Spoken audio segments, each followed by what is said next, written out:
All right, we're on. What's up, buddy? Oh We man, we what have a mad week. technical difficulties right now. But yes, I what a know. week. Oh gosh, what a week. It's so funny because like it's so much happens in like just a matter of hours, I feel like. But yeah, Yeah. but it goes by so fast, you Yes. know?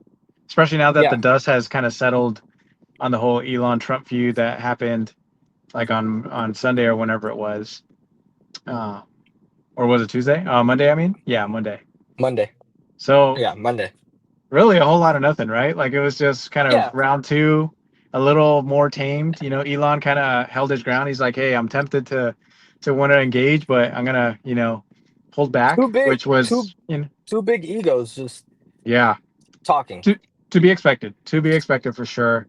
Um, I was kind of like thinking about it yesterday as everything was kind of going on. I'm thinking, okay, I can understand both sides. I for sure Elon's side, as far as like, hey, he kind of sees the iceberg up ahead. We're on the Titanic headed towards it. It's a fiscal iceberg, call it,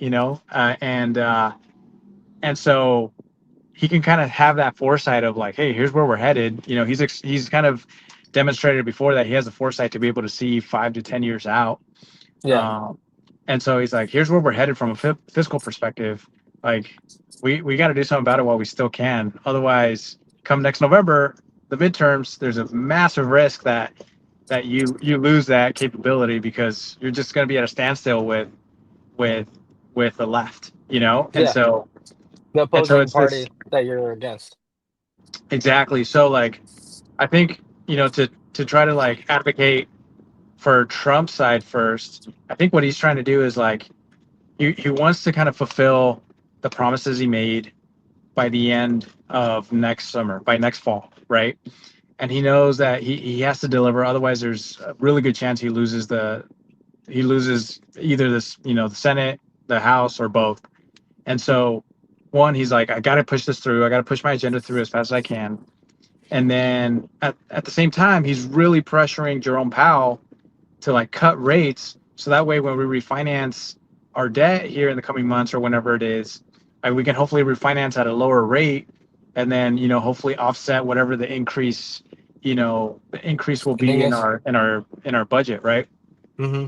And so I can see it from Trump's side. He's like, okay, I'm going to really apply some pressure, hold, Jerome's feet to the fire, and hopefully, force him to cut rates at some point, so that will offset whatever additional spending we're going to do. Okay, that's one side. But then from like Elon's side, totally understand that, I don't know exactly what the heck is in that, 1,000 plus page bill, but I imagine it's like you can't pass a bill without increasing spend across the board, right? And so I'm thinking, okay, I totally get Elon's side as well, as far as like, you know, um, if there's no fiscally responsible country, everything else doesn't matter. Tesla stock doesn't matter. Nvidia, Meta, Magnificent What Seven, is like money? nothing. What is money? Yeah, nothing else matters, right? Like it's like we're kind of missing the forest for the trees here, where it's like, yeah, we understand literally whatever word Elon might post on X will be construed as either positive or negative by the algos, and then plus or minus 5% the next day on the stock, right? Like that's just how it is. But at the same time, it's like, okay, you got to like really stick to the fundamentals. Obviously, like we said before, Tesla right now is mostly kind of like uh, you know, is writing on a story, Yeah. on a promise, on a commitment to kind of move forward with Robotaxi and eventually with Optimus. And Yeah. then it isn't until we actually start seeing the P&L reflect meaningful revenue and margin from Robotaxi that we'll actually see kind of like a stabilization, so to speak, of the stock. Because right now, anything he says, plus or minus 5 to 10% the next day. But once you actually start seeing fundamentally financials kind of drive the narrative, that's when it's like, okay, you start eventually becoming a more mature stock, so to speak, where it's like, hey, the fundamentals are still there. The robotaxi platform is still growing. They're still generating cash. So at that point, institutional investors will be like, hey, at least we're confident, we're secure in leaving a certain amount of our kind of Money asset in under there. management in the stock. And I think Dan Ives was on Herbert's channel the other day, and the one key takeaway I got from him, and I know I'm rambling on, and I'll hand it over to you in a second, but the one You're key good. thing that I got from Dan was that right now, Dan estimates that about 70% of institutional investors right now are kind of holding out on materially investing in the stock until they actually see the P&L reflect like somewhat meaningful revenue and margin from robotaxi, but then also the line of sight to like, hey, right now you're at 11 robotaxis. Where are you going to be in a quarter from now? Oh, we'll be at 1,000, 2,000, 5,000, 10,000, whatever. And it's like, okay, cool. We can easily kind of size whatever impact that will be, and discount that back. Here's what your current, the value of robotaxi is to your share price or whatever. And so I feel like once we start seeing that, that's when there'll be a more stabilization of the stock where it's you're not having these massive movements left and right just because Elon says something, uh, you know, while Gnarly. he's taking a dump or something. Like Yeah, it's the yeah, yeah. funniest thing. Yeah, So something out of pocket. yeah. So Yeah. anyway, long story short, I feel like this whole little spat with Trump and Elon round two, like it's people just really kind of blew it out of proportion. Like I don't know if you know Randy Kirk. Hmm. But like he sold his position, trying to time it. He like sold his position, and understandably, like you got to do what you got to do with your finances. But he sold his position. He was like, "Hey, the next few days look kind of terrible. I know that deliveries are going to be terrible. Who knows how this continues to escalate with Trump?" And then Robotaxi didn't really kind of excite people like he thought they would, and so he's like, "I'm just gonna sell. I think it'll go down another $50 and then buy back in." And look where we are today, right? Like we're back up to 315. Yeah. Like it's hilarious. Sorry, I So think I cut you off. no, you're good. You're good. So what I think with the whole Trump and Elon stuff, I feel like two big egos going at it constantly. Um, I I figured that would happen when Trump kept talking about Elon and Elon started talking about Trump. It Yeah, just seemed like one of those you can't be friends forever with these type of people, you can tell. yeah, Um, and then also I feel like Elon sees exactly what you just said. He sees so far into the future, and Elon only starts talking about subjects that are important to humanity. I feel that if he feels like it is a danger to humanity, he'll start talking about it. If it's a danger yeah, to people, he'll start talking about it. He'll try and do whatever it takes to fix the issue. And I feel like even with the Democratic Party, he went to them and was like, these are all the issues and they need to get fixed or else yeah, these things might happen. And they kind of just shoot him away. And yeah, clearly Trump was the only one was like, hey, sure, let's bring this guy on, let's see what's going on. And now it's like this backwards turbulence now where again, Elon is going to Elon and he's going to say right. whatever he feels like needs to be done, whether that piss off one side or another side. He's willing to do whatever it takes to do what's best for humanity at the end of the day. And I feel like even Trump throwing in those slight digs of saying that he's going to deport him and like not deport him per se, but like look Right. into it. I was just Yeah, like, there was no need to go out of your way and say that, but of course he's gonna, just play with the fire a little bit, and yeah, that's just Trump being Trump. And I feel like it's one of those things that if I wish Elon used his foresight for very similar scenarios because I felt like when he did blow up the first time with Trump, it almost yeah, felt that he wasn't looking past what's in front of him. And I felt like Elon, you've been doing this like game with Trump for a little bit. You've been dancing with this guy who you know isn't the best dance partner, and you decided now to just blow up and just throw it throw it in his face, which again didn't it doesn't help Elon and it doesn't help the investors. I'm sure some people feel some type of way about it. And I watched a lot of people say like, "Oh, like I'm selling blah blah blah. Elon did this thing again." That's normal. Like yeah, I, that's normal for what Elon does. Elon is going to Elon. He's going to yeah, sit on the toilet. He's going to talk his shit while taking a shit. and it's Totally. gonna be a thing. Like it's going to be a thing, and there's nothing we can do about it. If you've been invested in the stock for years, you know this. Like you know he's going to do far out predictions that it's very possible. The possibility of it happening is very high, but it's also very controversial in a lot of cases, and that's what's going to bring the stock down. Yeah. His high predictions, his far out predictions, and his trolling on socials and his his talking in general. Like again, it's gonna piss off everyone, and that's just Elon generally. Um, I think the spending cuts, the fact that Elon wants to cut so much on spending makes perfect sense for Elon. And of course, there's going to be some type of backlash. Like the fact that Trump is trying to make it an EV thing, like, oh, I'm canceling the EV credits. That's why Elon doesn't like it, blah, blah, blah. Yeah. Elon doesn't care. I'm sorry, Elon's never cared, and he thinks cutting all that expenditure Yeah. matters. And to him, he's like, I've been talking about it for years. Please cut it all. Cut it all of it. Yeah. For big oil companies, electric car companies, Yeah. everything. Just cut it.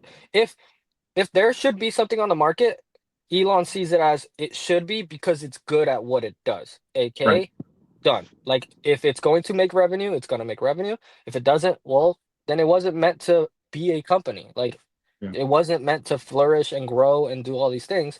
You're just propping it up for it to do it. So at the end of 100%. the day, some of the stuff that Trump was saying, like, oh, like we'll look into deporting Elon or whatever, and then like the whole like he doesn't like that I'm trying to cut his funding in whatever case, Yeah. whether that be SpaceX or Tesla. It's like he doesn't care. I'm Yeah. sorry, like Elon's going to say whatever he's going to say.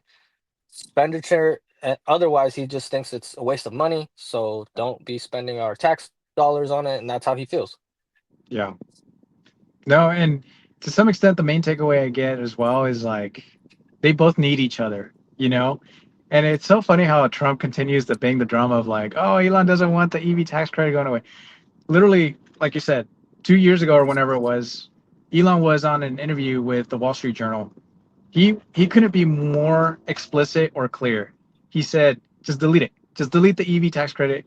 Yeah, it might hurt us a little bit, but in the long run, we'll be fine. He's like, just delete it, get rid of it. And I'm Yep. sure literally in the Oval Office while he was still with, even, had that bromance with Trump, I'm sure in the Oval Office, he probably told the president, like, hey, we don't need this. Get rid of it. And, Trump is not dumb. Like, he's smart. So I feel like he's just using this as like a scapegoat, an excuse to kind of just be like, oh, yeah, this is why I'm kind of beefing with Elon. When in reality, there is no like actual beef there. There it's more of a drama that they're kind of letting play out, but I really don't think there's actual hatred. Yeah. And I think on the Trump side, he's pushing his narrative, whatever that might be, and then he's Yep. also pushing the things that he promised supposedly to the people, right? Yeah. That voted for him. At the end Yep. of the day, so like there's a few things that I'm like, oh, that actually sounds like it would benefit some people, but I think it's one of those things where this guy's going to paint anything he needs to make sure his side of the story pans out and he passes this bill that whatever he feels that is super important. Yeah. And Elon, he's talking about a third party thing, and I'm like, oh no, that's not gonna go well because the two-party system is just set in stone.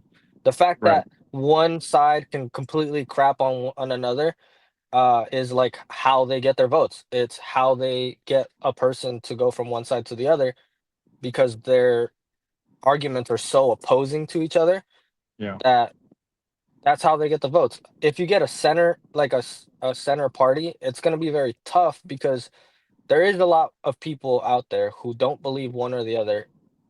Me being one of them, I think it's all like a facade almost. Like they're kind of all shaking hands behind closed doors, and they that's what they do, right? They're dancing with each other and pretending Yeah. like it's like a big thing. But in reality, they're all drinking the same water. But Yeah.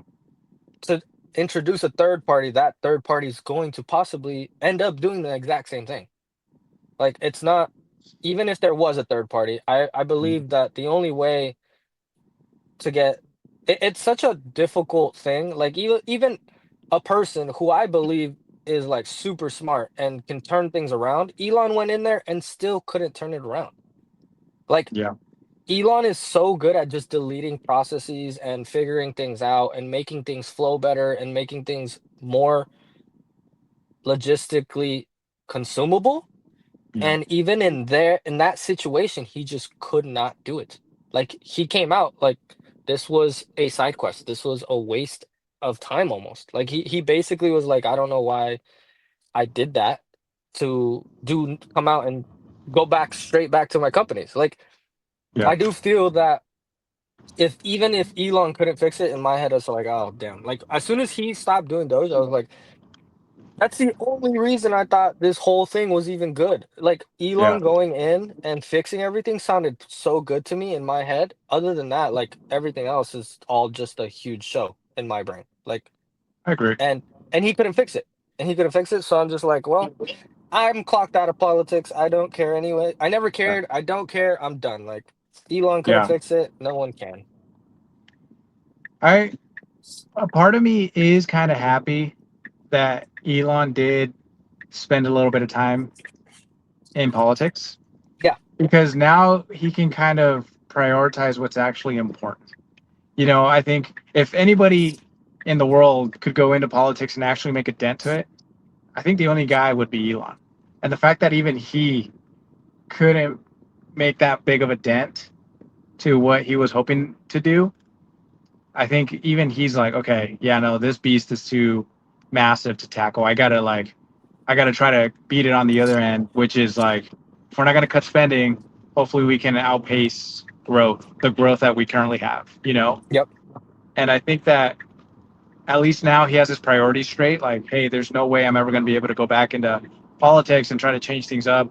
The fact that he's trying to do that third party, you know, obviously it shouldn't be him running it. Like he might advise, and he probably has some close friends that can help kind of steer the ship, but it shouldn't be him running the show, right? Um, Hmm. and I think it won't be as hands on as he tried to be, earlier this year with Doge and really trying to see where he can cut spending left and right, which is there's just too much red tape to make any sort of progress. So And and part of me makes, yep, I think, and I'm sorry to clock in real quick, but no, I it's okay, think it's also the completionist in him, like the part of his brain that just doesn't let him not fix something right. Like now that he's seen it, he's having such a hard time stepping away. I know he said like, "Oh, I'm done," but he's having such a hard time getting away from all that, and that's why he keeps. That's why he can't. He went back and started saying like, "Blah blah blah." It's too much spending, all this stuff. That's just I'm I'm similar in that way where if I start something, it's really hard for me to like just step back and just not do the yeah, thing that I said I was gonna do. And I think that's Elon just going like I really feel like I could still fix it. Like I still feel like I can fix it. And it's like Elon, yeah, you went in there, you saw the mess, and now it's yeah, time to just drop it, bro. Like I know it's hard for him, but just let it go. yeah. Or and here's kind of my conspiracy theory hat on. Or to think about it from like a perspective of like he's embraced the fact that he can't change it from the inside, right? I wonder if he's just kind of saying all this to kind of throw a wrench or try to delay a lot of this massive spending that would take place over the next 3 or whatever years to try to buy a little bit more time for, call it, Optimus to ramp. Because really, honestly, I feel like that's our only hope is like efficiency and productivity massively scaling exponentially over the next several years to where like the where the curves kind of cross is like, okay, at least now our safety net is our productivity has boosted so much because of Optimus, because of Figure AI, like all these different companies rolling out their robotics. And now it's like hopefully that kind of balances things out. Of course, there's still that fiscal problem of like, you know, kind of like the what do they call it? Uh, the lifestyle creep. You know, the more money you make, the more money you want to spend. So I feel like the same thing in politics. The more revenue that's generated from taxes, the more our government's going to spend it anyway. So it's like it's a lose lose. But you know, hopefully, at some point, 5 years down the road, maybe we do make some sort of like political impact where it's like, hey guys, we actually need to do something now. Elon and all these different robot companies have kind of helped us, extend the amount of time that we had before this, taking time bomb goes off. Now let's Hmm. actually kind of get down to brass tacks and fix this thing, you know. Um, so anyway, that's kind of my, tinfoil cap of like maybe Elon. He knows he can't change it. He's smart enough to understand that. He kind of just wants to buy a little bit more time potentially by throwing a wrench into it. If he does create this third party, it'll steal away votes come the midterms next November. And so maybe for the remaining second half of Trump's term, it's like nothing gets passed because there's such a stalemate, you know. So who knows? So many different scenarios, but that's kind of my take. Yeah, yeah, yeah. And exactly what you said. I feel like the tinfoil hat doesn't seem off at all. I feel like it's one of those things where Elon is just saying, "Oh, how do we make goods and services so cheap that eventually, even if the government's spending all this money, we have these robots taking care of a good amount of all of that, and we can pay a lot of it back Yeah, before we go straight into bankruptcy because yeah, that's the way he believes it's going, and it doesn't seem like it's stopping anytime soon. So yeah, even with Trump saying that he was running for that specific reason, it doesn't seem like it's stopping. Again, it's he said certain things. He walked into the office and then shook all the Republican and Democrat hands and said, "We're spending a lot of money, boys. Like, regardless of what I just said, let's do this." And it's like, well, we can talk and we can pretend to walk, but then the actual action is what actually matters. And right, clearly, Elon is one of those people who speaks and his actions meet the exact same criteria, and he has a very hard time not doing that thing. Like yeah, people could say all sorts of stuff about Elon, but he's one of those people that if he says he's gonna do it, good luck stopping him. He's gonna have a hard time stopping. So yep, yep. I agree. All right, that's well, the numbers. yeah, let's talk about deliveries, man. I was definitely surprised. I think a lot of people were surprised. Me too. I thought Um, they were going to be way lower. yeah, I thought they were going to be terrible. I think the Model Y is selling like hotcakes right now, especially Uh, now that there's so much buzz on this EV tax. Isn't it crazy? Sorry, going back to like Trump. Isn't it crazy how like Trump is almost marketing for Tesla? It's like, hey, we're gonna cut the EV tax credit. Go buy Everyone's your buying. freaking Tesla. You Nah, know? So I almost wonder like people are recognizing, oh shoot, the EV tax credit supposedly is gonna end September 30th now if this thing passes. I gotta go get my Tesla, you know? Before the price goes up. yeah, yeah. So, and then right now is like a great time. Like the real wheel drive, 30, what is it, 42K or something like that. You can get it for like 37. I forget what the number is, but like it's like a very enticing, compelling offer with the $7,500 off the Yeah, price. yeah. You know? And in California, another 75, I believe. Yeah, yeah. So it's like Oh, why not? So I was super impressed. I wasn't thinking much. In my head, I'm kind of looking forward to autonomy and robotaxi. And deliveries to me don't really make much of an impact anymore. But the fact that we got this little surprise, they're still kind of killing it on the energy front. Another close to 10 kilowatt hours deployed. Um, I was pleased. I was pleased with what we saw. yeah, me too. Again, I was surprised. I think I saw them last night. They were like leaking or something. I wasn't sure Oh, what they was going on. were. Yeah, they leaked last night. They were saying at three. They didn't say exact no. They said three something, Yeah. 380 or something last night, and I was like, it's not bad if if the numbers are higher than that, and that's great. Like I'm all for it, and the fact that the numbers came up so much higher than expected, especially like you said, maybe Trump saying cutting spending, blah blah blah, cutting the EV tax credit was gonna be a whole thing. Maybe Yeah. people are buying more cars. And I've seen a lot more Model Ys on the road, the newer ones, and a lot more Model 3s on the road, the newer ones, Yeah. than I have in a long time. So I feel like when they were saying that people aren't buying the Teslas as much, right? I'm like, I don't know. I see a lot of them on the road. I can't say that that's like not the truth, but also the fact that like all car sales are down. Like it's not Yeah. it's not Tesla per se.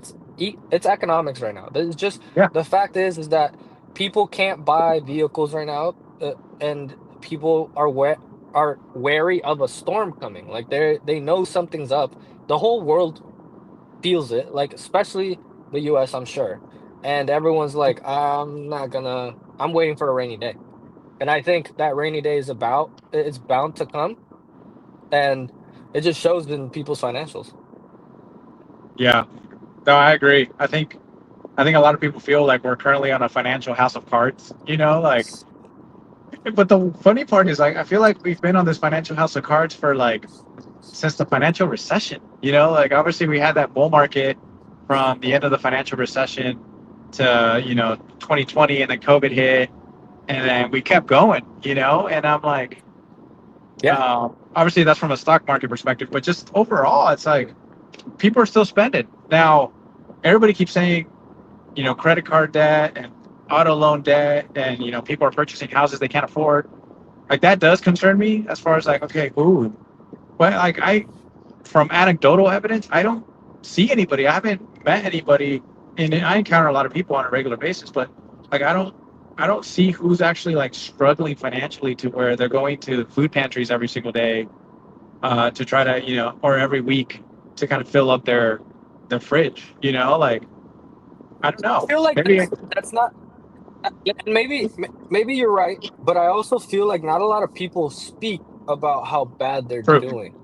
true. And so like the food pantry thing, I feel like growing up, my parents and I went to those things. Like I did they too. told me, yeah, they said go grab whatever, blah blah blah. But I felt like that generation wasn't like they weren't too good for it, if that makes sense. I Yeah, feel like our generation, this new version of like moms and dads, I almost feel like they're too good, not good for it, but I guess they feel like we don't need the help or something. And yeah, I don't know, maybe people aren't speaking about it, but I do think like when I start running numbers of like hypothetically how much people make or how much something costs, in my head I'm like that just doesn't seem feasible. That's why I have a hard time wanting to buy a house, because in my head I'm like I don't want to be house poor as soon as I buy a house. Like that's gonna suck for me to be paying like so much for something that I feel like not only can I not afford it in my mind, but there's no savings coming in after I buy this home. yeah, And I feel like a lot of people do that generally. They're like, no, it's okay. Like, I'll buy the house now, and then in a few years, maybe I won't have to pay as much. Well, that's true, but we didn't think like the taxes and insurance and all these things that are hitting us now. When I hear people talking about their homes, how much has been added to their bill. And it's like, you have your house payment plus whatever's on top of that. It's like, yeah, you have to like again, I do these hypothetical games in my mind and I'm like, I'm not gonna be saving much with a house like that. So I'm not gonna do it. yeah, I'm not gonna do it. But I'll wait. And yeah, if my income goes higher and the houses come lower, that's when I'll decide, okay, now if I can take some money home with me, then that's when I'll decide to buy a house because I don't see any reason to do it. So yeah, I do think like what you said, I don't see it either. I don't see anyone going to the food pantries. I don't see anyone talking about it. But I also feel like maybe we're just a proud group of individuals right now that we just don't want to talk about it. maybe something is happening, because I'm seeing more homes for sale lately, and I'm thinking to myself, why would somebody want to sell their home, especially if they locked in a 3 to 4% interest rate? Like, why would somebody want to sell their home and then potentially purchase another home at a higher interest rate? I mean, sometimes you're forced to, but then at the same time, like, it just doesn't make a lot of financial sense. And so I'm thinking, maybe people are getting forced out of the home because of the fact that, especially here in Cali, with all the homeowners insurance providers like leaving, if you Yeah, do find homeowners insurance, like your premium is super high now. And so yeah, like that's a big portion of your monthly payment, of your monthly mortgage payment now. And people are like, hey, I can't afford to like pay that premium now. I have to sell my house and move in with family or friends or something and, yeah, kind of cut down on spending. And I think that that might be going on right now, yeah. to some extent. I think that has again exactly what you said. People tend to make more money, so spend more money, right? Yeah. Well, they were doing that. We a lot of people do that generally, and then boom, like this interest rate coming in, and not just interest rate, but like maybe they bought a new car, and the car now the interest rate on that is higher than they expected, or Yeah. they exactly with the insurance like that's hitting their under their money, and that by itself is dangerous to the person who has a specific lifestyle. And Yep. those people sadly are now feeling it, and it shows because some houses that I've seen on the market have been there for like 90 days or something, and Yeah. they've had Crazy. multiple cuts. Like I'm just browsing right now because I'm not trying to buy anything until maybe interest rate comes down a little more, and then maybe Yeah. I'll buy, and then if they come down even farther, I'll refinance later. But the way I've been looking at it was just I see all the cuts. I've seen people put houses up, bring them down, and then bring them back into the market at a lower rate. And I feel like that's a scary thought for a lot of those people that they can't afford it and they're willing to sell their homes because they're just like I can't I can't afford this Yeah. anymore. Yeah. Yeah. So no, I agree with you. Kind of tying it back to like deliveries. Like, Yeah, I wonder if folks are kind of just saying, "Hey, $7,500 off is probably only going to be available for another, 3 months, maybe 6 months at best. yeah, So I better get on it. I better start buying it, especially before the demand really kind of kicks up. Obviously, anecdotally, and so before like supply runs out, right, or whatever they say. yeah, yeah, yeah. So, so I feel like that's why we got that nice, little surprise. Uh, as far as deliveries go and production too. They're above 400,000 in production. I forget what the number exactly was, Or but 10. 410. So Yeah, I was pleased with that because really production is the key, right? Because it's like, hey, you did the Model Y changeover. How fast can you get like all your factories back up and running at capacity? And the fact that they produced 400K in literally within months of like launching a new vehicle, a new Model Y, that's pretty darn impressive. I mean, that shouldn't go unnoticed. yeah. I feel like people do not know how amazing Tesla is when it comes to making their vehicles. Yeah, Like they are just exactly. so good and so fast. And I feel like a lot of people don't comprehend the manufacturing power that Tesla has. The fact that that is the case when Robotaxi without the steering wheel comes out, they're not even if they're not selling it to consumers, they can pump those babies out quick. And Yep. that's what's gonna really show in the market. And I was having a conversation with a friend today, and I was just telling him our future generations won't know what driving is. They're gonna think Yeah. that people who know how to drive, like, oh, those are cool. Those are like the cool old heads who were able to drive. Like, you know how to drive? Like, that's cool. And I'm like, and we're all just gonna just look at them like, yeah, we all had to learn at the time. Like, it's just a thing to get around when we Yep. needed to. And in the future, I feel like a lot of these card numbers again, I didn't really care too much for it this quarter anyways. Once Robotaxi came out, I was just like delivery numbers don't matter anymore. Like they do to a certain extent, but at the what the final numbers are going to look like, those are just going to be a blip. Like subscriptions in your car, things like that, like that, all that stuff is going to matter way more. The amount of money that people are going to be putting into robotaxis, not just to ride hail them, not just to get things delivered, not just to get like play video games, pay for certain like things to be in the car for them specifically. Those are all going to be natural incomes that Tesla's just going to put in over time, and people are just not gonna realize this until again it hits the spreadsheets, until it hits the balance. And I feel like a lot of people I was hoping for them to just throw in the 420 like balance on the sheet just to show like Wall Street, like, oh look, we are now putting it on the balance sheet. Like it is there, like a tiny speck of it, just so you can see that it's coming, Yeah. and then see quarter to quarter and how much it grows. Because it this quarter is tiny. Next quarter, we don't know. We don't know how fast in the next 3 to 4 months this thing's gonna grow. We truly don't know, and they're already trying to extend the geofence. So we'll see. We'll see what happens, and we'll see how many cars they're actually pumping out just to be part of the robotaxi fleet later. Because later the numbers aren't gonna be like sold. It's gonna be like cars in the robo fleet and then Yeah. cars being sold. And that's gonna be two different like things that they're gonna have to show people and be like, look, we use more cars going out to being part of the fleet than we sell because it doesn't the income makes no sense to them Yeah. later. It's gonna be like we rather just make them and we'll sell them to you still, but we'll make more money just having them driving around anyways. Yeah. Especially once they figure out, the numbers, like writing off certain cars because or writing off their cars because they cost a specific amount every single year until like Mhm.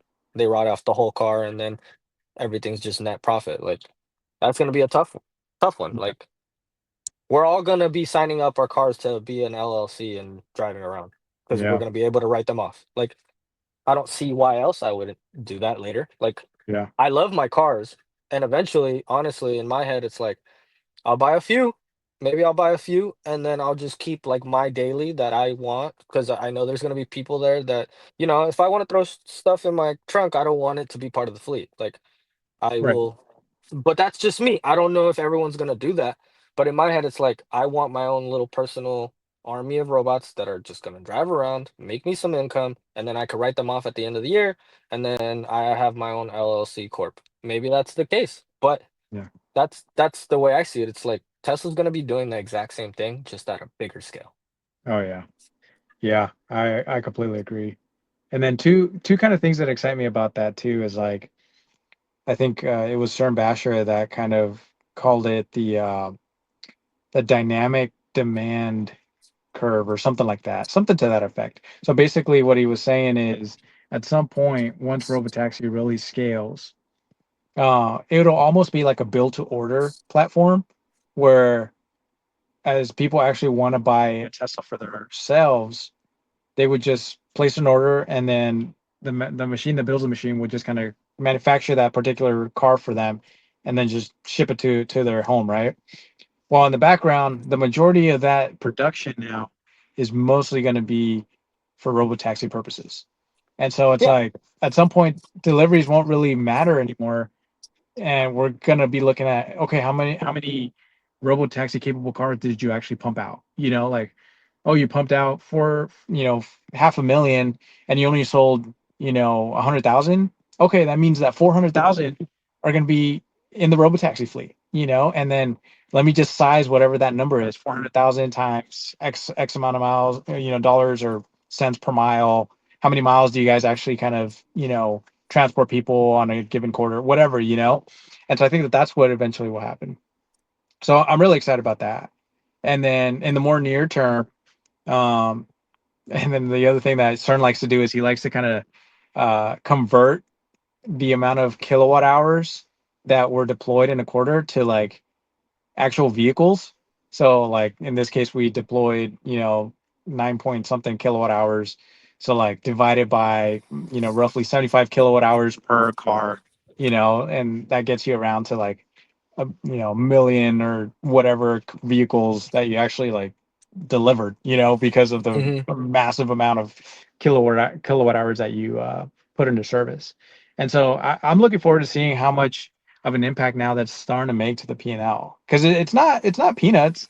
Obviously, it's not as massive as the car segment, but the longer time goes, the more you start reflecting revenue on the P&L, just because I think that that's just how the accounting works for delivering energy products or whatnot. So I'm no accountant or CPA or anything, but I think that's how it kind of works. And so eventually you're going to start kind of like piling and piling and piling whatever revenue you're getting from like certain, I think they're called like CTOs, like gosh, I forget what it's called, but basically like certain milestones that you hit, you can recognize like a certain amount of revenue on your P&L. And L. And Yeah. so I forget what exactly they are. So I'm really excited to Some see. accounting jargon. Yeah. Yeah, exactly. I'm excited to see how energy actually starts making some sort of impact to the P&L on top of cars, especially because energy is better, better margins. So Hmm. excited about that. But Yeah, and they were great. Like they did great with energy this quarter. I was looking at the last year's energy stuff, and yeah, we're way past halfway of what we made yeah, last year. So that I'm just gar like, that tr- yeah, by quarter three, we're gonna be completely blown last year, and then yeah, by quarter four, it's all growth from the rest of this year. yep, And again, you were saying the whole robo taxi fleet, and like I I have like one pondering question in my mind. It's like how many people are going to end up converting their garages to like their fifth or sixth room in their home? Like how many people are going to convert like the all the space that our cars took into a nicer area? Like no need for a driveway. Just take the whole concrete piece out and yeah, just put grass instead. Like I feel like that's going to be a thing, or even like the garage will be converted into a whole unit on its own, like a rental unit for some people, yeah, because I feel like it's one of those things that like you were saying, like there was gonna be more cars being sent out to the robo fleet than it would be people buying them later. And we're gonna see that flip. I don't know when we're gonna see that flip, but it's gonna be very interesting in the next few years where people are just gonna be like, it's a waste of time to buy a car unless it's an investment. Like yeah. at that point, you're investing in a mini Airbnb driving around. Like that's what it will be. And to be honest, houses might just look a lot nicer without the full front Yeah. like parking. Like like if you look at a home, at every home, you see that concrete slab on the floor. Like if that was completely gone and it was all nice grass, like Yeah. or for those home builders who are willing to pack everyone in like sardines, they're gonna put the sidewalk right next to the right Yeah. next to the front yard, like Yeah. right next to their front area, and they're gonna be hyped because they're gonna be like, oh, more square footage for the home, but like less like general square footage of the area of the home. Yeah. I think that's gonna be an interesting thing to watch and just see what people do and convert their homes because of no more robo taxis and the cost savings that everyone's gonna get from literally not owning a car anymore. I think that's the biggest thing is the cost savings. You don't have to worry about obviously your monthly payment on the loan. You don't have to worry about interest. You don't have to worry about insurance. You don't have to worry about maintenance. Like I think this technology is ramping at the perfect time, especially because it seems like the next younger generation they're all about like convenience, about Grubhub and Uber Eats and like Ubering Yep. everywhere. Like they're all about that convenience. They don't want to learn how to drive. I know 25-year-olds that don't know how to drive because they just don't want to, they just take Mhm. public transport or Uber everywhere.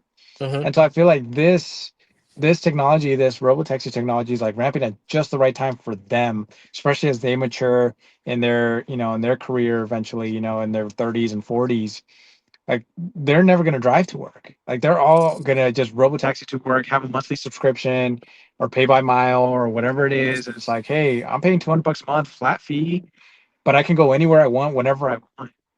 I And I think really that hope it's a monthly subscription. I hope so too. That makes the most sense, in my opinion. Yeah. Um, it's like it's kind of like Spotify. Like I feel like I get my money's worth of Spotify because whenever I get my Spotify Wrapped, it shows that I'm like the top 10% or whatever of listeners where I listen to like 50,000 minutes or something in the year. It's like, and so I do the math, right? Of course, being the finance guy that I am, I'm like, okay, if I'm paying $13 a month or whatever it is, I listen to 50,000 minutes, like how many pennies or, fractions of pennies am I paying per minute or whatever? Yeah. And so it's like, you're just paying 13 bucks flat every month, but yet you can listen to unlimited amount of songs. And if that sort of similar, financials apply to Robotaxi, like, dude, you'd be killing it, you know? Like if you like to go out and you like to travel, or even if you like, let's say you're one of those people. I go down. Let's say I live in 45 minutes from downtown San Diego. Yeah, What if I just wanted to go to SD every single day? Like I could. Like yeah, with the subscription service, I'm not paying for electricity, I'm not paying for gas. And I feel like we've been blessed to find a company like Tesla, because I've been hmm, driving this car and my other Tesla for a while now, and I feel like maintenance fees and maintenance fees, insurance, things like that have been lowered in my perspective, yeah, comparable to like what I used to pay. And then when I have an issue, I just contact them and they come and fix it. But that generally, even that going a step further, for people who don't want to own any of those things, like you said, 25-year-olds, I know some people who do not want to drive, who do yeah, not, they'd rather get things driven to them, that it's a convenience thing. Like, why leave the house if I don't want to? And when yeah, I do leave the house, I don't want to feel anxious finding parking or whatever. I I don't think that's a big deal to me, but for the younger generation who's like, you want to do all that? I'm like, yeah, okay, I get it. That's cool. Like again, if you don't want to do it, because if I'm going out to a show or I'm going out to watch a sports team, I just want to get dropped off in the front. Like yeah, that sounds like a great thing. Like I don't want to take the bus or take the train to the event because all the parking is way more expensive than it should be, yeah, or I'm parked and I paid for it, and now I have to still walk a few blocks because I'm still going to the sporting event. If I get dropped off in the front and I only have to walk so much, hey, whatever. Make my life a little bit easier. Why not? yeah. No, And I completely agree. that sounds like a great world for everyone. Like, cut some time off my hands for free. Some time off your hands, and honestly, your stress levels too, right? Because like you said, you want to go to an event, a concert, sports event, whatever. You're so stressed trying to get in there, get through traffic, park your car. Ideally, you get a corner spot. Like all these different things that Yeah, you're thinking of beforehand. Whereas if you're just in a robotaxi, you're just like scrolling through TikTok or actually working or doing something productive on your phone or on your laptop or on your tablet, and you just get to your destination. You don't worry about your surroundings. Yeah, and that's going to be such a beautiful thing once it's mainstream. You know. yeah. Even FSD now, I feel like road trips. I've always liked road trips, but I feel like road trips have gotten even more enjoyable because I'm not thinking about where am I gonna park when I get there? Like, Yeah. what am I gonna do? When do I stop to fill up? And like with Tesla, that again, very spoiled, I feel, that it tells me exactly where I'm stopping, like what's Yeah. near the area. Like it gives me all the information already. Like I already know I'm gonna stop at some place at a charging station near a burger place or something, and I'm gonna go to the bathroom, get a burger, Right. walk myself back, and by the time I walk back to my car, I can go on to the next place. And I feel like it's one of those things that again, we have been spoiled, and I don't know if people know that. Like people who don't drive Teslas, I feel bad for them because they actually Oh don't know how no. spoiled we really are. And then also just not thinking that much. And it sounds like one of those things like you don't really have to think that much to drive. It's like, well, long road trips, it is the best. And like Oh. you really, really don't think about it. You're just like Yep. watching the road or making sure like everyone's comfortable. Like I'll talk to my wife and like next to me or whatever and not feel like I have to like be careful if some guy cuts me off Yeah. or something dumb like, or I cut off somebody else because the car just did the thing. But it is an anxiety thing that people don't realize, that it's like the tiniest thing that like almost is insignificant, but when it's gone, you know it. Like you feel it. Like when I'm Yeah. driving a regular car, I'm like, I wish I could turn on FSD right now so I know. I don't have to drive. Like if I don't like at that moment in time, I don't want to. Let me turn on FSD. Yeah. But that's not the case. And again, we're spoiled to have something like this, and eventually everyone's gonna feel that spoiled. Like they're going to walk into their car and not even think about it. It's like being a passenger princess 24/7. I agree. I agree. The other day I had the awesome experience of like using FSDs heading to the supercharger, and the car literally backed into the supercharger stall. Like it was the best. I mean, going back to you saying we're spoiled. Like, dude, I didn't have to bring the parked car. It parked itself into the stall. All I had to do is get out and plug it in. Like I didn't actually have to do anything almost. And so that was cool. Eventually, I'm sure. I think I saw in one of the software updates in the coming months, uh, once you actually back into a stall, like your little charging port will actually open up automatically when it senses it. So that'll be Makes cool. sense. Like Yeah, makes sense. But so. here's another little spoiled thing that I never even think about that hard because we Yeah, drive our cars. When I walk into someone else's car, and this is dumb. This isn't like one of those big like things, but it's nice. My car's always at a specific temp. Like it's never too hot and it's never too cold. I walk in and it feels fine. But when I walk into someone else's car, that's when I notice how spoiled I am because I go, "Whoa, it is hot in here." I don't feel that way when I walk into my car. It's like walking into an air-conditioned room. Like yeah, I don't again, tiny spoiled thing, but it's there. And there's a bunch more little tiny spoiled. I feel yeah. like we can make like a whole Oh, episode for sure. of that of Yeah, just the spoils of being in a Tesla vehicle. But I feel like it's one of those things that I can't wait for people to feel that, especially with the whole music and the integration of like subscriptions that people when people were walking into their cars and all their subscriptions are there, their music yeah. that they were playing last was there, like some guy made like a dumb like joke thing where he was like, I was the first one to get kicked out of I forgot his name. I was the first person to get kicked out of Robotaxi, and it's because he was like watching some inappropriate stuff. And as soon as he walked in, it was like it started playing. And then like the Oh Robotaxi my got kicked, the Robotaxi guy kicked him out because of what he was playing. And it's like I almost feel like that's like a teenager thing. Like it'd be so funny like later in the future where like a teenager will start playing something like super inappropriate yeah, right before they leave their Robotaxi, and as soon as they walk into the Robotaxi, it's like playing already, and like their friends are in the car, and they're probably cracking up, like, "What are you watching?" Like I feel like that's just so future thing, but for that guy to make that meme, I thought it was hilarious because in my head I'm like, This guy's a troll. Like this guy's totally. such a troll, but it's Yeah, so funny." yeah. Oh, that's hilarious. I didn't hear about that one. I gotta look that up. That's I'll hilarious. send it to you if I find Yeah, it. yeah, yeah. Definitely send it to me. But yeah, I think we talked about everything. I don't know if you have any other closing thoughts. I feel like it's such an exciting time right now. We got a quarter, or the quarterly financial release on the 17th, I think. 17th of July or 21st. I forgot. I think the 21st. I So was kind super of stoked to. hoping for an overreaction, to be honest. What's that?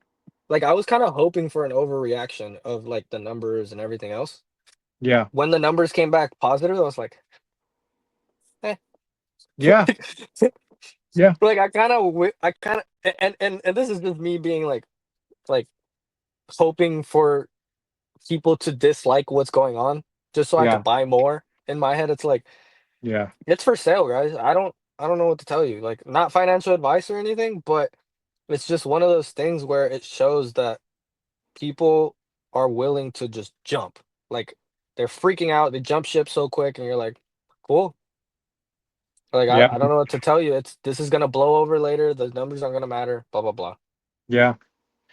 Yeah. And the last thing I would say about that is I forget what CEO said that. I think it was Alex Karp of Palantir or something, where sometimes, or was it Palantir? I forget what CEO, but it's like sometimes you got to do and say these kind of crazy things to like shake up the stock a little bit and get rid of like those who really aren't like true hodlers, like Yeah, those who really aren't invested in you because they believe in you long term.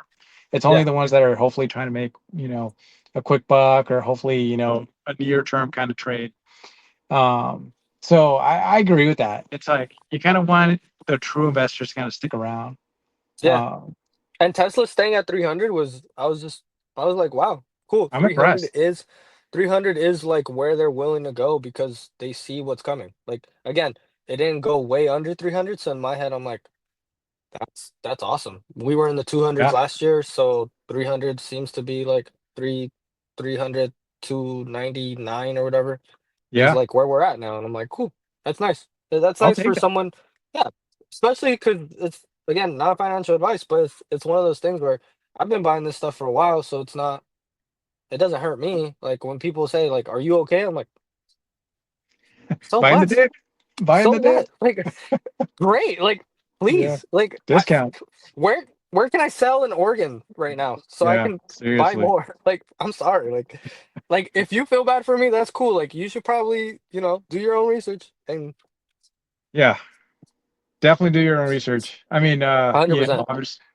obviously looking back 5 years from now, we're gonna be like, man, it's the same thing with every stock. Like we talked about this. We talked about Amazon. We talked about Netflix. We talked about whatever. And Cern Basher, I always go back to him because I really like his analysis.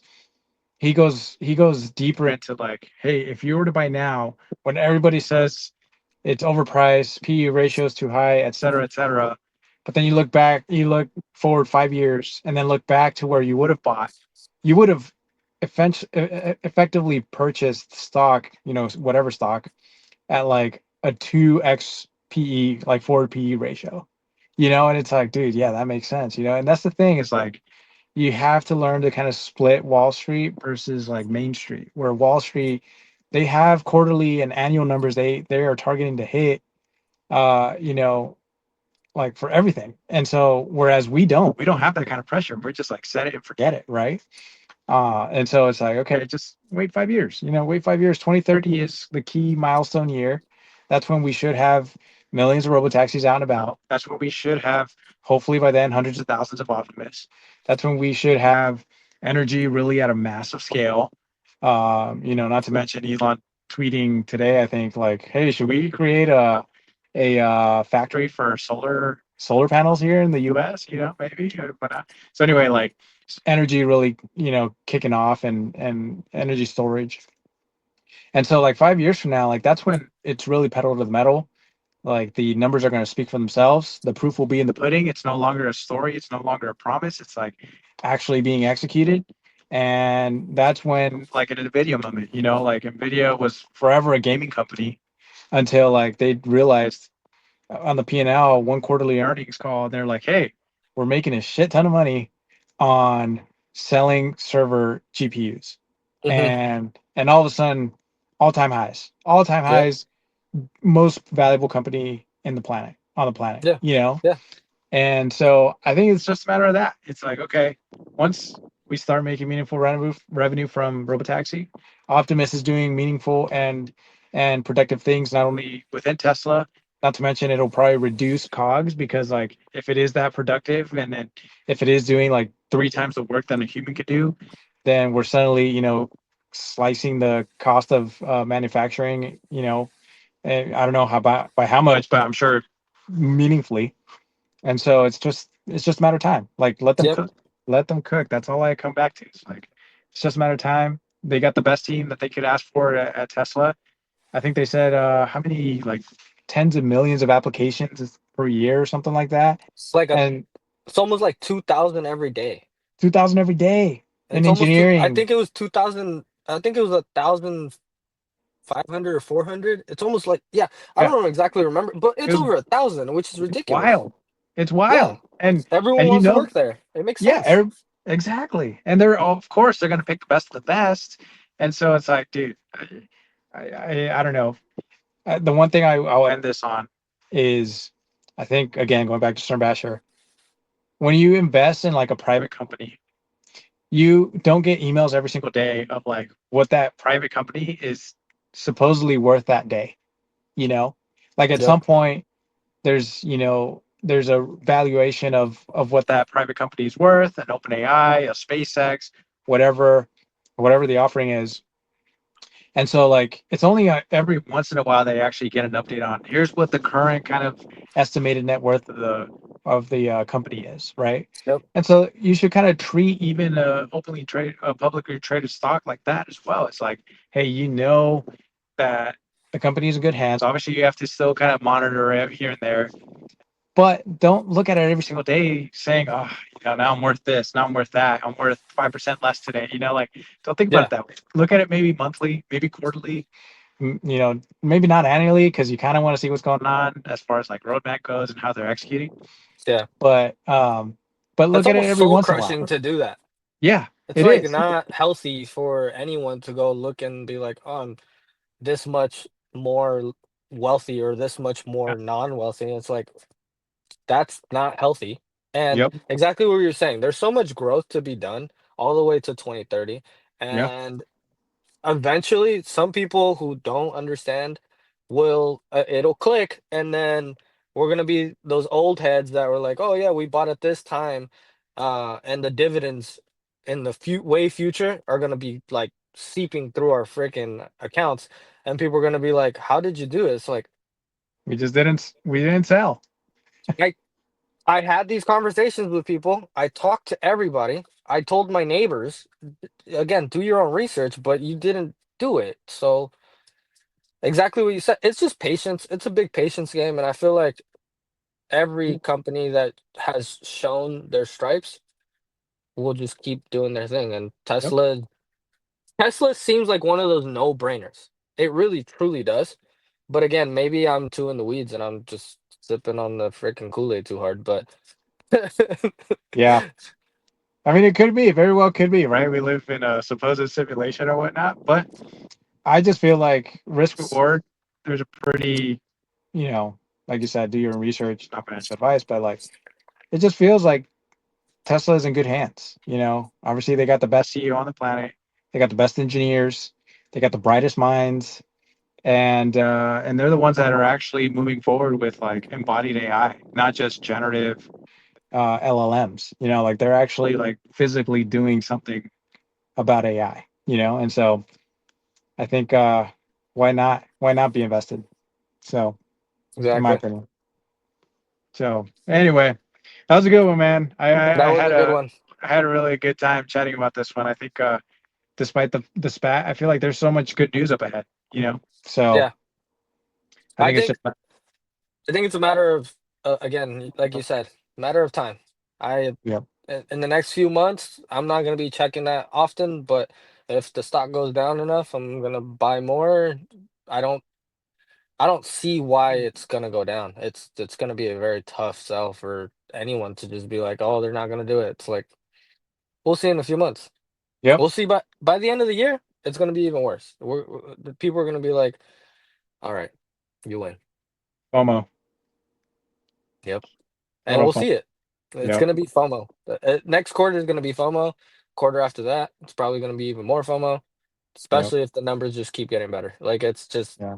It's just a it's gonna flywheel. be yeah. And then energy's probably gonna be doing great and Optimus too. So Yeah, so many good things ahead. It's just a matter of when, not if. yep. So cool, man. Well, I feel like that's a great way to end it. Looking forward to our next chat Yeah, me whenever too. something whenever something kind of big comes up. But yeah, yeah, good chat with you as always. Good talking to you too, man. It was again, I like having these conversations. It makes me Yeah. feel like I'm a little less crazy. No, I agree, man. I mean, it's like it is funny. It's like, yeah, you think you are going crazy, and then you have these common conversations like, oh yeah, it does make sense. Like I'm not just all up in my head about all these things. It's like it kind of makes sense, and it is kind of therapy too. It's like you don't have a lot of people that you can talk to about anything Elon these days. So Yeah, that's a tougher conversation to have. I feel like I don't even mention stuff to people nowadays and because I don't know what I'm gonna get, and I don't I can't debunk everything that they've yeah, been reading. Like yeah, I've been following this guy for so long. I don't think any of the things that you've been looking at actually like resonate with me because again, me you only know him from like what they've been talking about now. But yeah. I've known him for a long period of time, and from my understanding is he just wants what's great for humanity, and that's it. Like, That's it. does it sound kind of nutty sometimes the direction he goes or like his means? Yeah, yeah, I question it. But at the end of the day, I know his perspective, and I feel like that's made me feel more empathetic to most perspectives because I don't feel like most people want what's bad for everybody. I Mhm. feel like I agree. most people want what's good for everyone. It's just they don't see it the way I see it, and that's fine. Like, Yep. okay, I don't know what to tell you. That's cool. Yeah, yeah. I agree. I agree that he has humanity's kind of best interest in mind. Yeah. So cool, man. Cool. Well, looking forward to the next one. I wouldn't Yeah. be surprised if maybe like on, well, Friday is 4th of July, so maybe not Friday, but maybe this weekend or Monday or something like that. Yeah, maybe this weekend we'll have some news. Maybe they'll expand more, send out more invites. That would be We'll see. huge. That would be Yeah. huge. Cool, man. All right. Well, have a good night, and we'll chat later for sure. Yeah. Later, bro. Have a good one. Cool. Thanks. Bye.